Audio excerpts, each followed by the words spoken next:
మోకాళ్ళ నొప్పులు, disc problems లాంటి అన్ని సమస్యలకు సంప్రదించండి homeocare international world class homeopathy 9001171550.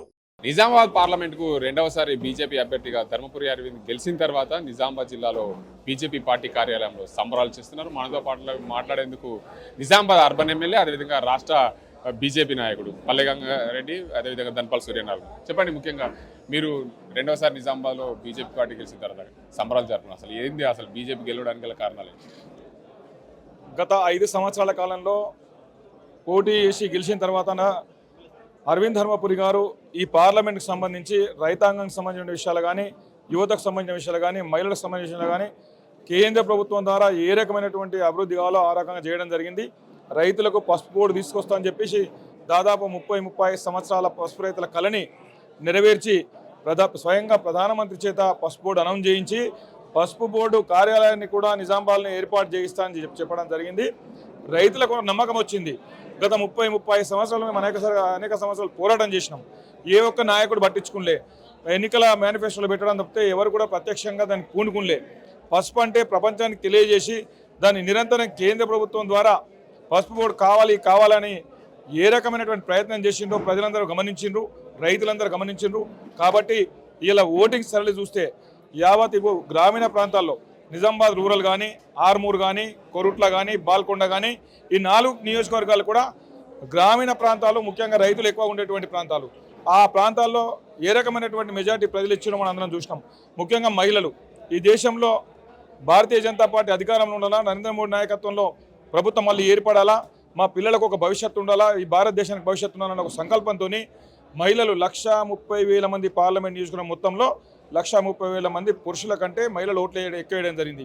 దాంట్లో మెజారిటీ మహిళలు కూడా దాదాపు 70-75% మహిళలు భారతీయ జనతా పార్టీని ఎన్నుకోవడం, నరేంద్ర మోడీ నాయకత్వాన్ని బలపరచడం, అరవింద్ గారు మళ్ళీ యువకుడు పనిచేసిండు, రేపు తెల్లారి అరవింద్ గారు లాంటి వ్యక్తి ఉంటేనే ఈ పార్లమెంట్ అభివృద్ధి అవుతుందనేటువంటి సంకల్పంతో వారు మన పార్లమెంట్ సభ్యుడికి మరోసారి ఓటేసి ఆశీర్వదించడం జరిగింది. తప్పకుండా ప్రజల ఆకాంక్షలకు అనుగుణంగా అరవింద్ గారు ముందుకెళ్తానని ఇప్పుడే మీ అందరూ చెప్పడం జరిగింది. నరేంద్ర మోడీ నాయకత్వంలో మరోసారి 3వ ప్రభుత్వం ఏర్పడుతుంది. ఆ ప్రభుత్వంలో కూడా మన అరవింద్ గారికి, మన నిజామాబాద్ పార్లమెంట్ తరఫున మన గౌరవ పార్లమెంట్ సభ్యుడికి కేంద్రంలో కూడా అవకాశం రావాలని మేము అందరం కూడా కోరుకుంటా ఉన్నాం. మీరు చెప్పండి, నిజామాబాద్ అర్బన్ నియోజకవర్గంలో అత్యధికంగా గతంలో మీరు గెలిచినప్పుడు అత్యధికంగా ఓట్లు వచ్చాయి. ఈసారి కొంచెం ఓటింగ్ శాతం తగ్గిందని చెప్తున్నారు. అసలు ఎందుకోసం తగ్గిందా? దీనికి అందరికి సంబంధించి నిజామాబాద్ అర్బన్లో ప్రత్యేక పాత్ర పోషించింది. ఓటింగ్ శాతము 2% పెరిగింది. గతంలో అసెంబ్లీ కన్నా ఈసారి 10% హిందువుల ఓట్లు, అంటే భారతీయ జనతా పార్టీకి ఓట్లు రావడం జరిగింది, 10% ఎక్కువ రావడం జరిగింది. ముఖ్యంగా ఏదైతే బీఆర్ఎస్ పార్టీ మతపరమైన రాజకీయాలు, కులాల మధ్యన చిచ్చు పెట్టి కాంగ్రెస్, ముఖ్యంగా ఈ మైనార్టీలంతా కూడా కాంగ్రెస్కు 98% ఓట్లు వేయడం వల్ల, కానీ హిందువులు ముఖ్యంగా 70% భారతీయ జనతా పార్టీకి ఓటు వేయడం జరిగింది. గతంలో కన్నా 7,000 ఓట్లు భారతీయ జనతా పార్టీకి ఎక్కువ వస్తాయి. భవిష్యత్తులో ఇంకా 10-15% vote bank Bharatiya Janata party పెడతామని తెలియజేస్తాం. నిజామాబాద్ అర్బన్ ఎమ్మెల్యేగా మీరు కొనసాగుతున్నారు. అదేవిధంగా నిజామాబాద్ నుండి ఎంపీగా రెండోసారి అరవింద్ గెలిచారు. ఇంకా కేంద్రం నుంచి నిధులు అత్యధికంగా మీ నియోజకవర్గం రావడానికి ఎలా కృషి చేస్తారు? తప్పకుండా కేంద్ర ప్రభుత్వం ద్వారా ఏదైతే ఉందో అనేక స్కీమ్లు ఉన్నాయి. ఎట్లయితే మున్సిపల్ కోసం కానీ, కార్పొరేషన్కు కానీ, గ్రామాలకు కానీ, మండల అనేక స్కీమ్లు ఇండస్ట్రియల్గా ఎంపీ గారు చెప్పినట్లు తప్పకుండా ఉపాధి గురించి, ఇండస్ట్రియల్ డెవలప్మెంట్ గురించి ప్రయత్నం చేస్తాం. స్మార్ట్ సిటీ ముఖ్యంగా కనీవినైన రీతిలో రాబోయే 5 సంవత్సరాలలో నిజామాబాద్ అర్బన్ అభివృద్ధి జరుగుతుందని తెలియజేస్తాం.